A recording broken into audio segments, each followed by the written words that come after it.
ఇప్పుడు బైబిల్ గ్రంథంలో యోబు అని ఒక ఆయన ప్రవక్తగా ఉన్నారు. ఆ బైబిల్లో ఉన్నటువంటి యోబు గారు భూమి మీద ఉన్నటువంటి మనుషులందరిలో కల్లా యథార్థవంతుడు ఆయన నా కొడుకు అని చెప్పాడు. ఎవరితోని? సాతానుడితో చెప్పాడు. అప్పుడు సాతానుడు ఏమన్నాడంటే,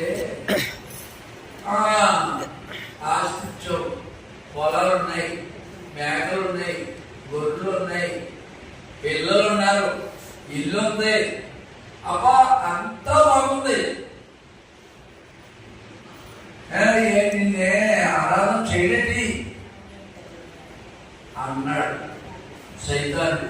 అవన్నీ కూడా లేకుండా మరి అతను నిన్ను నీకు వ్యతిరేకంగా నాకు పనిష్టి నేను వెళ్ళి ఏం చేస్తాను అన్నట్టుగా దేవునితో వాదించాడు.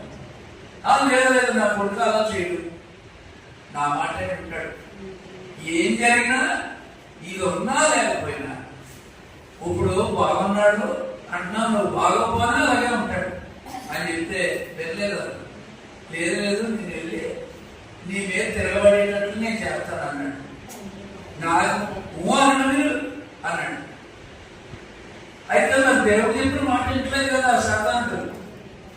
అయితే నువ్వు ప్రాణం తప్ప ప్రాణం ఒకటే తీయకూడదు, నువ్వు ఏం చేసుకుంటావు గురించి నీ ఇష్టం వచ్చింది. అతను ఇంకా నీకు లొంగడం, నా కొడుకు నన్నే మా నాన్న దేవుడు నన్ను సృష్టించాడు అంటాడు అని చెప్తే, సర్లే చూస్తాను నేను అంతాను పర్మిషన్ అంటే వెళ్ళాను. దేవుడు వెళ్ళమన్నా ఇంటి దగ్గరగానే ఇల్లు కాలిపోయింది, మేకలన్నీ కూడా కాలిపోయి, గొర్రెలు కాలిపోయి, దూడలు కాలిపోయి, పిల్లలు ఒక తరగతులు మొత్తం చచ్చిపోయారు. ఇంక తర్వాత ఆఖరిని ఈ జబ్బు వచ్చి చెల్ల పెంకులతో కోరుకుంటున్నాడు. ఆ దురద భరించలేక ఇంకేముందండి, రాష్ట్రంతా పోయింది, ఇల్లు కాలిపోయింది, ఇంకేమో లేదు.